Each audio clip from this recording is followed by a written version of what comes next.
नमस्ते दोस्तों, welcome to my channel पंक और जहां मैं आपसे शेयर करती हूं कुछ धार्मिक बातें। तो इसी सिलसिले को आगे बढ़ाते हुए मैं आपसे शेयर करने जा रही हूं अक्षय तृतीया की कुछ खास बातें। देखिए, अक्षय तृतीया का जो दिन है ना, उसे बहुत ही शुभ माना जाता है और शुभ मानने के कई कारण हैं। जैसे कि ऐसा मानते हैं, पौराणिक मान्यता है कि उसी दिन सतयुग और त्रेता युग की शुरुआत हुई थी। दूसरी की कहते हैं कि भगवान विष्णु ने नर नारायण का अवतार भी उसी दिन लिया था। और ये भी कहा जाता है कि भगवान कुबेर को जो धन का भंडार मिला था वो इसी दिन मिला था। यही कारण है कि अक्षय तृतीया को बहुत ही शुभ माना जाता है। यहाँ तक कि इस दिन आप बेझिझक आंख मूंद कर कोई भी मांगलिक काम कर सकते हैं, जैसे कि छोटी बड़ी खरीदारी, गृह प्रवेश, मुंडन, नए बिजनेस की शुरुआत या किसी भी तरह का रुका छेका सगाई, कैसा भी मांगलिक कार्य आप आंख बंद करके कर सकते हैं। तो सबसे पहले कि अक्षय तृतीया पड़ कब रही है? तो अक्षय तृतीया पड़ रही है 10 मई को। सबसे पहले कि अक्षय तृतीया पड़ कब रही है? तो अक्षय तृतीया पड़ रही है 10 मई को, जो कि शुक्रवार को है और उस दिन आपका जो पूजा का समय है, वह समय सुबह 5:33 से लेके 12:18 तक। आपको इस समय में लगभग अच्छा खासा लंबा समय मिल रहा है, तो आप इसमें पूजा कर लें अक्षय तृतीया की। अगर आप करते हैं, नहीं भी करते हैं तो साधारण पूजा ज़रूर घर पे कर लें। इसके अलावा है कि खरीदारी का शुभ मुहूर्त क्या है? तो खरीदारी के 4 शुभ मुहूर्त हैं। सबसे पहले है तो सुबह 5:33 से लेके 10:37 तक। फिर जो दूसरा शुभ मुहूर्त है वो 12:18 से 1:59 तक। फिर जो तीसरा समय है वो 5:21 से 7:02 तक।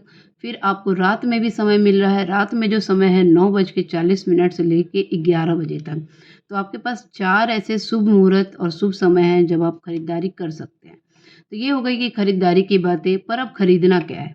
तो देखिए, अक्षय तृतीया के दिन चांदी या सोना खरीदना बहुत शुभ माना जाता है। तो अगर आपका बजट हो तो कुछ छोटा-मोटा ही चांदी या सोने का कुछ भी ले लें, चलेगा। लेकिन अगर बजट ना हो तो क्या करें? बजट ना हो तो भी कोई घबराने वाली बात नहीं है। आप कुछ ऐसी चीज़ें लें जो बहुत ही शुभ होती हैं उस दिन लेना। जैसे कि मिट्टी का घड़ा, बहुत ही आपको कम पैसे में मिल जाएगा, या मिट्टी का बर्तन ले लें, या इसके अलावा आप खरीद सकते हैं पीली सरसों, या फिर खड़ा धनिया खरीद सकते हैं। इसके अलावा आप क्या खरीद सकते हैं, कौड़ी, जौ।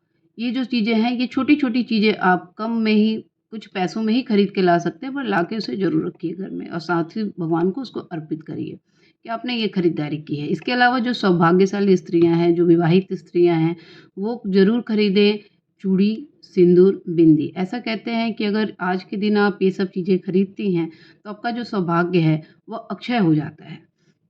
तो ये चीज़ें आपको खरीदनी है।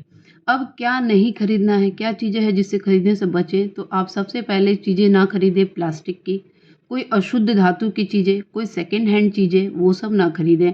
साथ ही कांटेदार चीज़ें ना खरीदें, धारदार कोई चीज़ ना खरीदें। तो ये जो चीज़ें होती हैं ना, ये अशुभ मानी जाती हैं। तो इन सब चीज़ों को आप अक्षय तृतीया के दिन कम से कम ना खरीदें। बाकी सब दिन खरीद लीजिए। तो ये सब जानकारी है जो अक्षय तृतीया के लिए बहुत ही जाननी ज़रूरी होती है। तो ये सब चीज़ें मैंने आपको शेयर की, और अगर आपको अच्छा लगा हो तो वीडियो को लाइक करिएगा, साथ ही अपने दोस्तों को शेयर करिएगा और चैनल को सब्सक्राइब भी कर लीजिएगा। तो चलिए फिर मिलते हैं नेक्स्ट वीडियो में, तब तक के लिए राधे राधे।